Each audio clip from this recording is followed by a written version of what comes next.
Imaginez un instant que vous dirigez une école primaire dans les années 90. Vous commencez à remarquer que de plus en plus d'enfants développent des allergies graves. Parfois même mortel, ouais. Exactement, mortelles aux arachides. Donc, en tant qu'adulte responsable, votre réaction est immédiate et parfaitement logique. Vous bannissez totalement les cacahuètes de l'école. Vous créez un environnement stérile, quoi. Voilà, un bouclier pour sauver des vies. Vous pensez avoir super bien agi. Sauf que, 10 ans plus tard, les études médicales tombent. Et là, vous réalisez un truc terrifiant. L'interdiction n'a servi à rien. Pire que ça. Elle n'a pas protégé les enfants. Elle a en réalité provoqué une explosion massive du taux d'allergie. C'est fou quand on y pense. C'est dingue, oui. Et c'est ce qui nous amène à notre exploration documentaire d'aujourd'hui. On va se plonger dans des notes, des recherches et de gros extraits d'un livre fascinant qui s'appelle The Coddling of the American Mind. Ou en français, Le maternage de l'esprit américain de Jonathan Haidt et Greg Lukianoff. Tout à fait. Et notre mission aujourd'hui, pour tous ceux qui nous écoutent, c'est d'essayer de comprendre un paradoxe hyper troublant. Comment de très bonnes intentions, Comme l'envie viscérale de protéger les jeunes. comment ça a pu donner naissance à de très mauvaises idées. Des idées qui ont littéralement poussé toute une génération vers l'anxiété et l'échec. Et pour poser le décor, les auteurs utilisent une allégorie que je trouve brillante. Ils imaginent un voyage satirique en Grèce antique. Ah oui, le fameux oracle des filles. C'est ça, on gravit une montagne escarpée pour consulter un oracle nommé Misoponos. Il est censé détenir la sagesse moderne absolue pour éduquer la jeunesse. J'ai adoré ce passage, parce qu'on s'attend à de grandes vérités philosophiques. Ouais, logiquement. Mais au lieu de ça, il tend aux voyageurs 3 coupes d'eau. Et ces coupes représentent 3 grandes contre-vérités. Des mensonges absolus, en fait. Exactement. Des idées qui ont l'air hyper bienveillantes en surface, mais qui contredisent des décennies de psychologie. Des idées toxiques. Bon, décortiquons tout ça. Par quoi on commence? Eh bien, la toute première de ces contre-vérités, c'est le mythe de la fragilité. L'oracle dit « Ce qui ne vous tue pas vous rend plus faible ». L'inverse des Nietzsche, quoi. Totalement l'inverse. Et c'est là que ton histoire sur les cacahuètes prend tout son sens. Elle est tirée d'une vraie recherche médicale, l'étude Lee-Ape. Mais attends, je veux faire une pause là-dessus. Si les médecins des années 90 voyaient les allergies augmenter, bannir les arachides, c'était la chose la plus responsable à faire, non? Ça semblait logique, oui. Si un gamin risque un choc anaphylactique, on retire la menace. Les auteurs disent vraiment qu'on aurait dû continuer à les exposer? C'est tout le paradoxe. L'étude LEAP a prouvé comment fonctionne réellement notre système immunitaire. Ce n'est pas un logiciel préinstallé, tu vois. D'accord, c'est plutôt un système qui apprend. Exactement. Il a un besoin vital d'être exposé très tôt à des éléments complexes, comme les protéines d'arachide, pour pouvoir se calibrer. Ah, donc si on prive un enfant de ça en le mettant dans une bulle, Son système ne se développe pas. Et le résultat, c'est que lorsqu'il croise inévitablement une trace de cacamouette plus tard, son corps panique. Il prend une protéine inoffensive pour un envahisseur mortel. waouh, l'excès de protection a littéralement créé la vulnérabilité. C'est exactement ça. C'est fascinant parce que c'est pareil avec les muscles et la gravité, tu sais. Si tu restes couché pendant des mois pour soi-disant protéger tes os de tout impact, des muscles s'atrophient. Comme les astronautes dans l'espace. Ouais.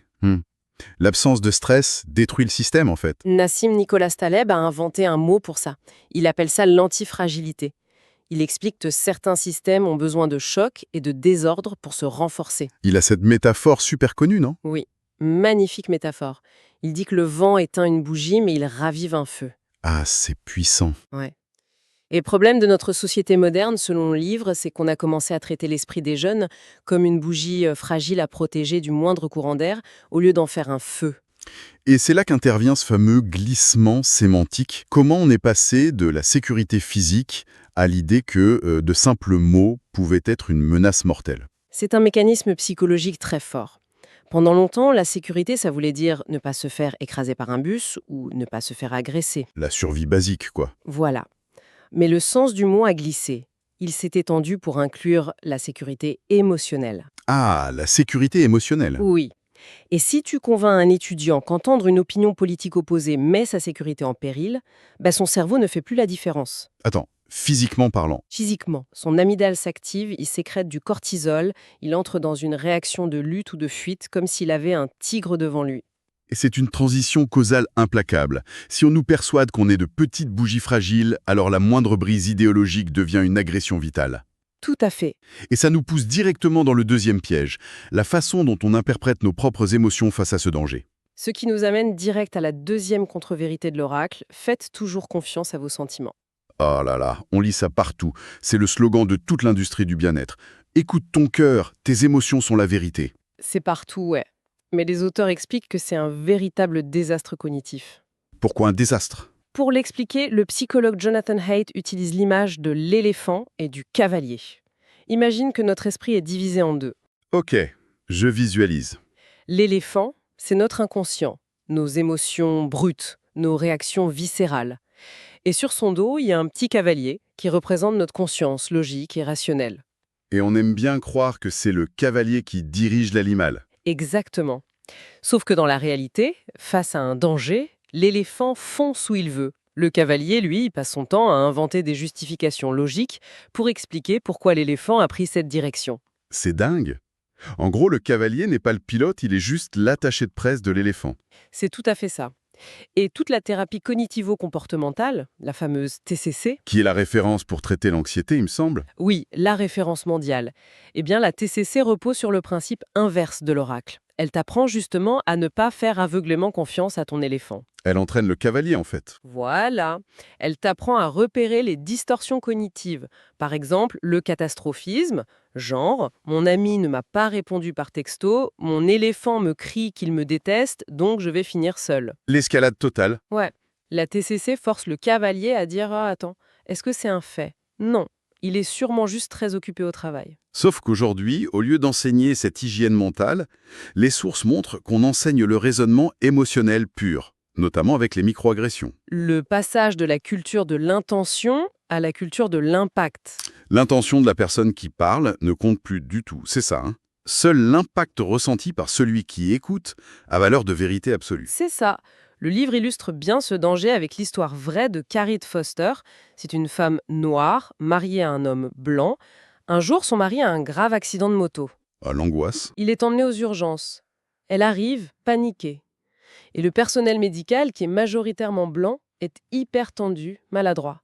Il n'arrête pas de lui demander avec froideur quelle est sa relation exacte avec le patient inconscient. Franchement, dans un moment d'urgence vitale, mon éléphant à moi pèterait un câble. On dirait vraiment du profilage racial. Son éléphant à elle lui hurlait la même chose.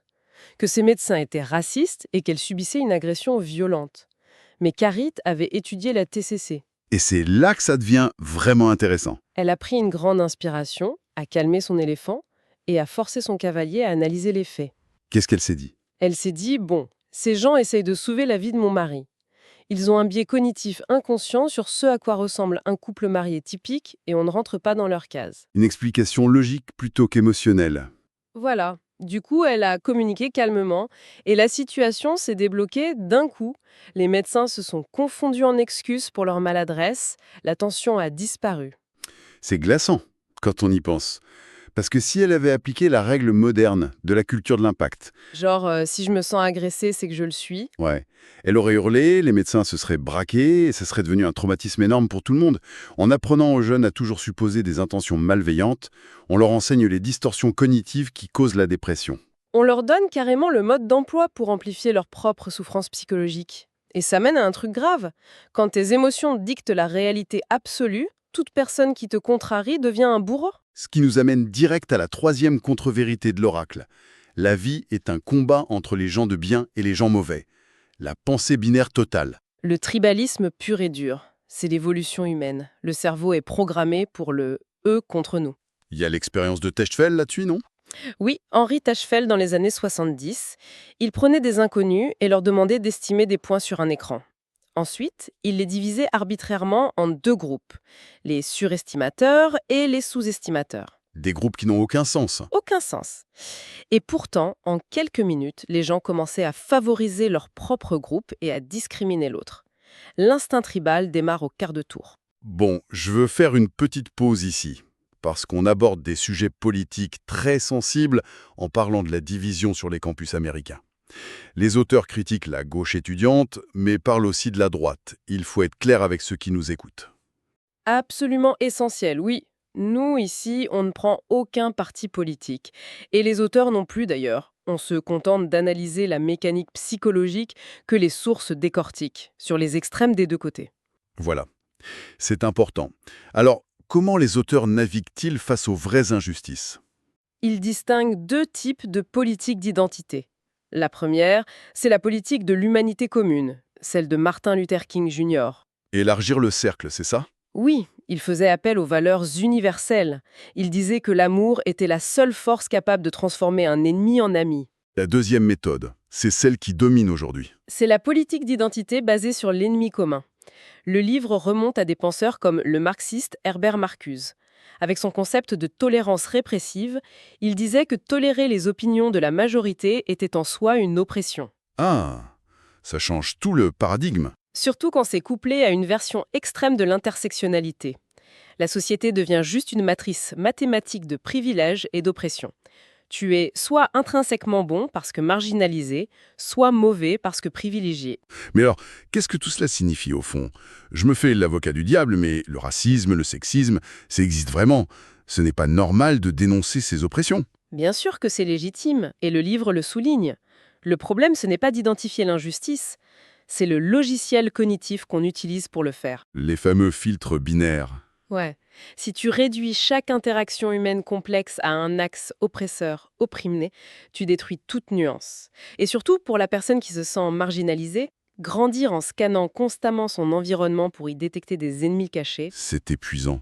ça génère un état d'hypervigilance qui détruit la santé mentale. Et cette division tribale, elle n'est pas restée dans la théorie. Quand tu combines la fragilité, le raisonnement émotionnel et la certitude que l'autre est le mal incarné, ça donne de la dynamite. Ça a littéralement explosé dans le monde réel avec la culture de la dénonciation, la call-out culture. Le sociologue Émile Durkheim a beaucoup étudié ça à travers la mécanique des chasses aux sorcières. Ce ne sont pas des accidents irrationnels, si j'ai bien compris. Non. Quand une communauté se sent menacée, elle cherche à purger ses rangs en trouvant un bouc émissaire interne. Les explosions sont disproportionnées par rapport aux crimes supposés. Et la règle d'or de la chasse aux sorcières, c'est que si tu défends l'accusé, Tu deviens immédiatement complice de la sorcellerie. les sources parlent d'un événement hallucinant à Evergreen State College. Raconte-nous un peu, c'est le point de convergence de tout ça. Alors, Evergreen avait une tradition appelée le jour d'absence. Les minorités se réunissaient hors du campus pour échanger sur leurs expériences, laissant les étudiants blancs sur place. Ok, très bien. Sauf qu'en 2017, les organisateurs ont inversé la règle. Ils ont exigé que les personnes blanches quittent le campus. Et là, Brett Weinstein, un prof de biologie pourtant très progressiste, a envoyé un email. Il a envoyé quoi? Un truc insultant? Pas du tout. Un email très argumenté.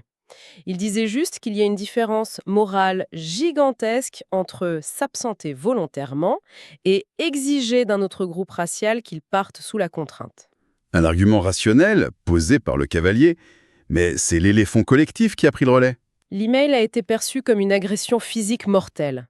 Une vraie chasse aux sorcières a démarré, une foule de dizaines d'étudiants enragés a traqué Weinstein. Ils ont encerclé sa classe, hurlé des insultes, frappé sur les murs. C'est terrifiant. Et le président de l'université n'a rien fait? Pire, il a ordonné à la police du campus de se retirer et a laissé la foule bloquer les issues. Attends, Weinstein a dû fuir la ville, non? Oui, la police lui a dit qu'elle ne pouvait plus garantir sa sécurité physique. Et aucun de ses collègues ne l'a défendu publiquement, par peur d'être la prochaine cible? C'est exactement le schéma de Durkheim. C'est ça. Mais l'analyse va plus loin. Ce n'est pas juste la gauche extrême sur les campus. Il y a une boucle de rétroaction avec l'autre camp. La fameuse troisième loi de Newton politique. À chaque action, une réaction opposée. Voilà. Quand des étudiants de gauche empêchent violemment des conférenciers conservateurs comme Charles Murray ou Milo Yiannopoulos de parler, Au nom de leur sécurité émotionnelle, oui, en détruisant du matériel au passage, mais que se passe-t-il? La droite médiatique récupère les vidéos, et ils les passent en boucle pour dire « Regardez, ils détruisent la liberté d'expression ». ce qui enrage l'extrême droite et ça mène à des réactions cauchemardesques. Des profs reçoivent des menaces de mort ou on voit des horreurs comme la marche des suprémacistes blancs avec leurs torches à Charlottesville. C'est ce qu'on appelle la partisanerie négative. La motivation principale, ce n'est plus l'amour de tes idées, c'est la haine viscérale du camp d'en face. Exactement. Mais face à cette escalade vertigineuse, il y a une question qui s'impose. Le tribalisme, le cerveau qui fait ça, ça existe depuis l'âge de pierre. Alors pourquoi cette explosion d'intolérance a commencé précisément vers 2013-2014? Qu'est-ce qui a changé dans l'environnement, c'est ça? La réponse, selon les auteurs, c'est l'arrivée de la génération iGen, les jeunes nés après 1995. La première génération qui a toujours eu un écran connecté dans la poche. La chercheuse Joan Twenge a épluché des décennies de données sur la santé mentale et elle a trouvé une cassure statistique d'une violence inouïe entre 2007 et 2012. Le moment où on est passé du téléphone à clapet au smartphone. Voilà, et où Facebook est passé du simple annuaire à la machine nourrie par le bouton j'aime.